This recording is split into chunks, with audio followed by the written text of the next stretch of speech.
All right, we're back here on the GSMC Baseball Podcast, bringing you our third segment, which is going to be talking about something a little different than I usually talk about, which is international baseball, I will say. It's kind of in that range. It is talking about an international player, and that is, of course, the phenom Roki Sasaki. Now, if you don't know who Roki Sasaki is, well, he's one of the better Japanese pitchers in the MPB, and he's 22. So if you thought Yamamoto was good, you are in for an awakening with Roki. So there were a report that came out that 8 teams scouted Sasaki at his recent game in the NPB. Those teams, we know 3 of those teams, which are the Mets, the Cardinals, the Dodgers, and the Yankees. Not surprising, all these teams were involved on Yamamoto. So it's not like this is a new occurrence for them to go scouting these Japanese phenoms. So yeah, definitely teams to watch in Sasaki as he does get posted. But yeah, let's talk about, first of all, how good is Roki Sasaki? Now, we just saw Yamamoto get $300 million after not even pitching a game in the MLB. So you're thinking, okay, well, that's not going to happen again. There can't be a guy better than this. Well, let me introduce you to Roki Sasaki. Now, a lot of you are familiar with him, but if you are not, this is a 22-year-old ace, 22, not turned 23 till November, so he just turned 22. And over the last 4 years, he's had a 1.78 ERA, a 2.02 ERA, a 2.27 ERA, and a 1.84 ERA. That's pretty good, if we're being completely honest here. He's never had a WHIP above 1. Strikeouts for 9 last year were 13.5. Before that was 12.0. So yeah, he's pretty great. I don't think there's any real conversation about that, and that's how good he is. So first thing we have to look at is, when will he get posted? Well, he can't really be posted until he's 25 like all MPB players, but he's so good that there are some rumors that he will be posted next year and that the team will pay a huge fee to the NPB team that he is on currently to pay for it. Now, we heard this offseason that he wanted to get posted after seeing how much Yamamoto got, but the team wouldn't let him and made him stay for a year. So I do think he'll be posted next year, and I think it's going to be a huge thing. So I'm not exactly sure on how the money part of it works. Usually he would, if he waited until he was a free agent, teams would have been able to bid on him like Yamamoto, and where Yamamoto got 325. But because he wants to get posted early, I'm not exactly sure if it will be international money, like international pool money, like you would see for prospects coming out of the DR or Cuba or stuff like that, where you have the international signing day period. He would just be the number one guy there, and you'd have international slot money. Or if you would bid on him like a regular free agent, because there could be some things working in with the contract that are just the things to look at. So I think these are things that we have to watch out for and just see as the process goes on. But first of all, let's talk about the teams that scouted him and what is the potential for him to go there. First of all, we have the Mets. Now, the Mets, I think, are pretty easy here. They were involved heavily in Yamamoto and almost signed him, offering him the most amount of money, tying with the Dodgers, of course, who tied with the Mets contract in $325 million and ultimately ended up getting him. So they obviously love international stars. Also, that they are a big market team. Sasaki would be going to the biggest market in the world in New York. So I think that's a incentive for him. If he is a free agent, I don't know if there's any team that outbid the Mets. I think Mets, Dodgers are really the teams that go above and beyond. And Dodgers right now, I mean, how can they afford other people? Like, come on. Really? I mean, I said this and then they signed Yamamoto, so I'm done with the Dodgers trying to figure out what their budget situation is. But I think the Mets are a good fit here, and they were one of the teams that scouted him. Again, big on Yamamoto. They know what they're doing with international stars, so that's a team to watch here, definitely. After that, we have the Dodgers, who, I mean, what is there to say about them? They've signed so many international players already from Japan, Yamamoto, Ohtani.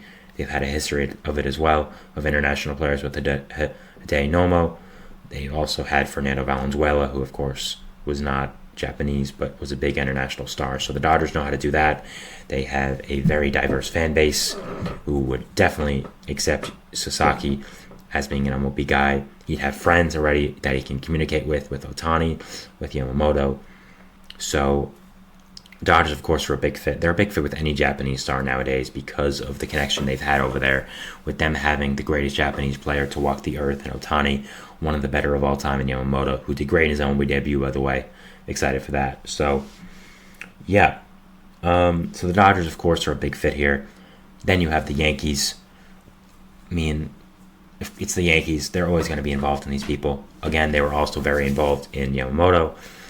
Sasaki, there's been rumors that he wants to play on a big stage. Again, there's no bigger stage than the Yankees in New York as well. So I think that's another thing there. They again know how to treat Japanese stars. They were very involved in Yamamoto. They're very in touch with the Japanese market. So I think that is another thing to watch out for if you are a Yankees fan and seeing Sasaki. So again, I think it all really has to come down to the international money or free agency money. I think it's going to be international slot money, so money kind of becomes irrelevant here. It's really whatever organization he wants to think about best. But if free agency money, if he is just a flat free agent, just a guy on the free agent market, I just don't know how the Yankees will be able to afford him without letting Soto walk, which I think they don't want to do. Kind of the same with the Dodgers with how many players they already have. So again, it's just a really interesting situation that I want to watch, and overall just see what happens and see how it does play out with the season. After that, we of course have the Cardinals, who I think are another fit here, even though they're not really in the big market as the Dodgers, as the Mets, as the Yankees, but they have connections to Japan. They have Lars Nootbaar, who's become a folk here in Japan. He's very close with a lot of players on Team Japan, including Yamamoto, who he said before is his best friend. So it's kind of surprising they didn't make more of a big move at Yamamoto in the free agency class, but I'm sure he's good friends with Sasaki. I'm sure he knows him at least, and I think that plays to the Cardinals' advantage. They, of course, need pitching. I mean, we're not saying anything new here. I've talked all this time about how much I hate the pitchers they have and how much I think they screwed up this offseason. So I think adding a demon like Sasaki, I don't use that word a lot, but a demon like Sasaki I think would be a great fit for the Cardinals. So I think team fit, it makes sense. Organizational-wise, it makes sense. Going to a historic franchise like the Cardinals, who's had great pitchers in the past, like Adam Wainwright, like Bob Feller, so Dizzy Dean. So I think that could be very attractive to Sasaki. So I think the Cardinals are a team here. Again, they're not really in the same boat as the Dodgers, Yankees, or Mets because of the big market team, because of the money to spend. But I still think they're going to be a part of every Japanese player conversation as long as they have Lars Nootbaar and that fan base of him. I mean, he grew so much over the WBC with Japan. So I think that's something you have to watch out for. But there's already rumors that Sasaki's already decided that he's going to the Dodgers next offseason, which Bob Nightingale mentioned. He said that everyone in baseball believes Sasaki's already made up his mind and will be going to the Dodgers. Now, would that surprise me? To be perfectly honest with you, no. I think with how many Japanese and international stars the Dodgers have had over the past 2 years, it would not surprise me at all to see Sasaki go there. It would not surprise me to think that they would already have a deal planned out with him. I mean, they signed Ohtani, they signed Yamamoto. What's another Japanese superstar to be in there, huh? Now, I think it's a little less likely if he were to be a flat free agent and not just be an international guy with international slot money, because they wouldn't have to outbid teams like the Mets, like the Yankees, with all this money on their payroll. So I'm really interested, honestly, to see where Sasaki goes, and just seeing what could happen with him and just overall his entire situation in MLB. I think it's something that's going to be really interesting to me and something that I'm really going to be watching over the few weeks or so. Not few weeks, I should say, over the year or so, and just seeing what does happen with him. Maybe he won't get posted at all, but remember, these are only 4 of the 8 teams we know of being at his start. So I think there's a lot more teams to watch out for in this, and I think that it's going to be very, very interesting to see what does end up happening with him, and very interesting to see what team does end up getting him. Only 4 out of the 8 were mentioned. I think other teams that make a lot of sense here are the Cubs. I think they've shown a lot of interest in international players.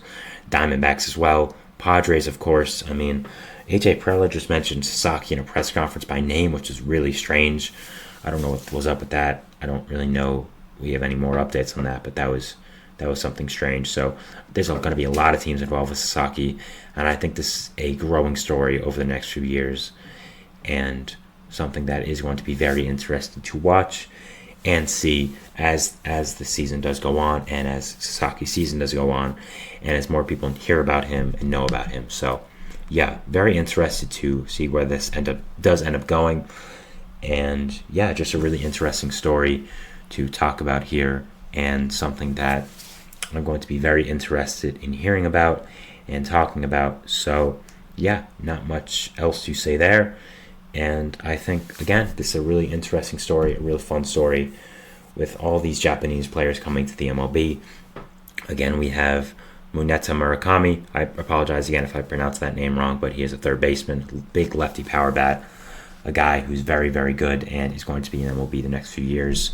We've already seen Japanese players coming over a lot over these past few years, of course, with Yamamoto, but we had Senga as well, and going international as well, we've had Jung-Hoo Lee come over. So I think baseball is growing in a great way. I think it's very exciting if you're a fan, and overall just an exciting time for Japanese baseball and baseball in general. So yeah, just really exciting times here, and Sasaki's going to be a real fun story to follow and see how his season does develop over time. So yeah, just excited to watch him and excited to see what team he does end up playing with next year. Maybe it's in the MPB, maybe it's in MLB, who knows. But if there's any more updates on Sasaki, we'll let you know. All right, so that was the search segment here. We're going to be going to our fourth segment, which is going to be talking about some general news stories around the league.